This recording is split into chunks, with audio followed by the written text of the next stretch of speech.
आज का ये अवसर नारी शक्ति के वंदन और विकास का उत्सव तो है ही।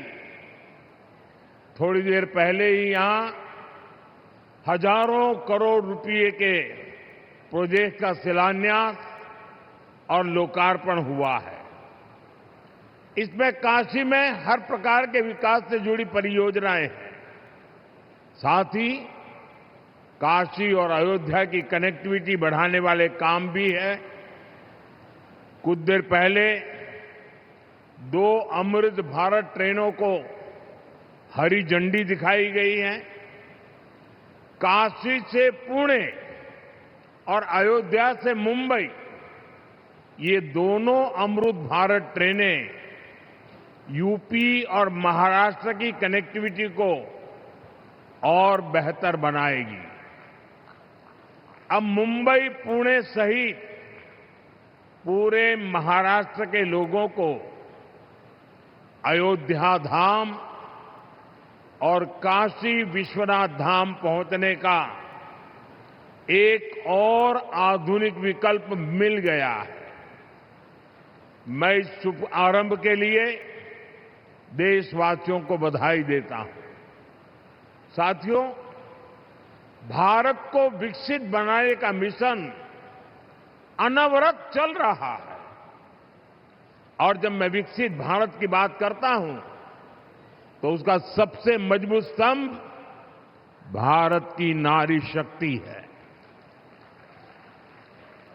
आज इस कार्यक्रम में आप सभी बहनों बेटियों से एक महायज्ञ की शुरुआत के लिए आशीर्वाद लेने के लिए मैं आया हूं। काशी के सांसद के तौर पर, देश के प्रधानमंत्री के तौर पर मुझे देश हित के एक बड़े लक्ष्य की प्राप्ति के लिए आप सबका आशीर्वाद चाहिए। और ये बड़ा लक्ष्य है लोकसभा विधानसभा में महिलाओं के लिए आरक्षण को लागू करना। अभी कुछ दिन पहले सपा और कांग्रेस जैसे दलों की वजह से हमारा ये प्रयास संसद में सफल नहीं हो पाया। लेकिन मैं आप सभी बहनों को फिर से भरोसा देता हूं, आपके आरक्षण का हक लागू हो, इसमें कोई कोर कसर बाकी नहीं छोड़ूंगा। साथियों, घर में महिला के सशक्त होने से पूरे परिवार को ताकत मिलती है। इससे समाज मजबूत होता है, देश मजबूत होता है। अतीत में बहनों बेटियों को बहुत संघर्ष करना पड़ा है। काशी की आप बहनों ने भी कई तरह की मुश्किलें देखी हैं। आपने भी कितनी ही चुनौतियों का सामना किया है। बेटियों को अक्सर अनेक प्रकार के सवालों से गुजरना पड़ता था। तुम ये करके क्या करोगी? तुम्हें इसकी क्या जरूरत है? तू का करवू? तोहे का जरूरत है? तू चुप रह, ये काम तो से ना हो पाई।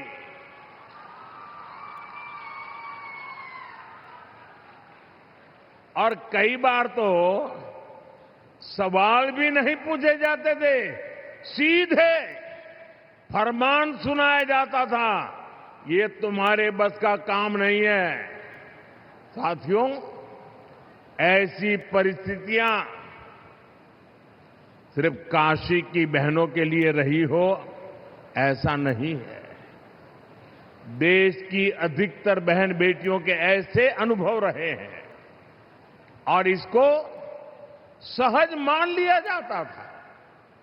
इसलिए मैं जब 25 साल पहले गुजरात में मुख्यमंत्री बना था तो सबसे पहले मैंने ऐसी धारणाओं को तोड़ने का प्रयास किया। उस दौरान बेटियों के लिए समर्पित 2 बड़ी योजनाएं शुरू की गई थी। एक थी शाला प्रवेशोत्सव, स्कूल में बच्चियों का एडमिशन, ताकि बेटियां ज्यादा संख्या में स्कूल पहुंचे, बीच में ही उनका स्कूल न छूटे। और दूसरी थी मुख्यमंत्री कन्या केळवणी निधि, ताकि बेटियों की फीस में उनकी मदद की जा सके। साथियों, तब से लेकर आज तक हमारी सरकार की नीतियों में निरंतर महिला कल्याण को सर्वोच्च प्राथमिकता दी गई है। 2014 में आपने हमें सेवा का अवसर दिया तो देश में 12 करोड़ से ज्यादा शौचालय बने, इज्जतघर बने, 30 करोड़ से ज्यादा बहनों के बैंक खाते खुले, 2.5 करोड़ से ज्यादा घरों में बिजली का कनेक्शन दिया गया, 12 करोड़ से ज्यादा घरों में नल से जल पहुंचाया। यानी अनेक बड़ी योजनाओं के केंद्र में बहनों बेटियों को रखा गया। साथियों, 2 साल पहले यहां बनारस में सुकन्या समृद्धि योजना से जुड़ा बहुत बड़ा अभियान चलाया था।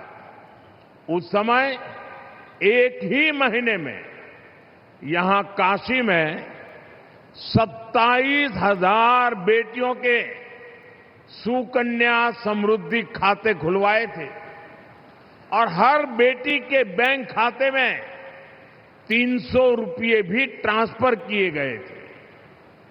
बेटियों की शिक्षा में और बेहतर भविष्य में सुकन्या समृद्धि योजना बड़ी भूमिका निभा रही है। इस योजना से बेटियों की पढ़ाई को बल मिला है और मुद्रा योजना से बेटियों की कमाई सुनिश्चित हुई है। वहीं मातृवंदन योजना और आयुष्मान भारत योजना से बहनों बेटियों की दवाई का इंतजाम किया गया है। साथियों, पढ़ाई, कमाई और दवाई के साथ ही करोड़ों बहनों के नाम पर पहली बार कोई प्रॉपर्टी रजिस्टर हुई है। पीएम आवास योजना के ज्यादातर घर भी बहनों के नाम पर होते हैं। आज हमार माई बहन सही में अपने घर का मलकिन बनत है।